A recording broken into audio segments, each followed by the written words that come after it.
क्या कह रहा है क्वेश्चन? मुन्ना ने, मुन लिखा गया, मुन्ना ने 50 में से अपनी अभ्यास पुस्तिका की संख्या के 3 गुने को घटाया तो उसे परिणाम 8 प्राप्त हुआ।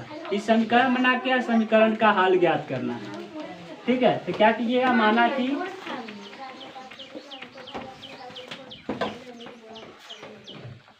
पुस्तिका की संख्या, माना कि पुस्तिका की संख्या कितना हो गया, x का क्या गुना, 3 गुना। पुस्तिका की संख्या के 3 गुने को घटाया,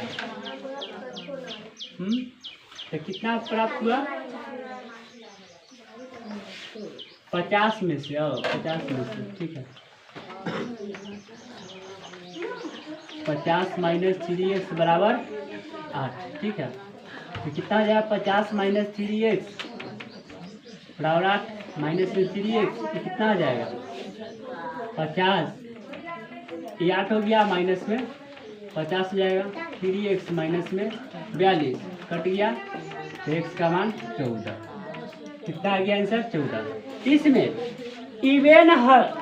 इवेन हल एक व्यक्ति है, इवेन हल एक संख्या सोचती है, वह इसमें 19 जोड़ती है, जोड़कर योग को 5 से भाग देती है, तो उससे 8 प्राप्त होता है। तो मान लीजिए संख्या बराबर,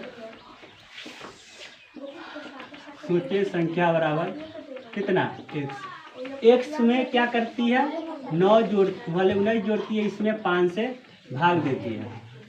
ठीक है, दोनों के जोड़ को, योग को 5 से भाग कर प्राप्त होता है 8। कितना जाएगा, x प्लस 19, 8 पंचे 40, तो x बराबर 40 माइनस 19, तो x का मान कितना, ये कैसे जाएगा, अनवर एक संख्या सोचता है, यदि वह इस संख्या के 5/2 में से 7 निकाल दे तो परिणाम 23 बचता है।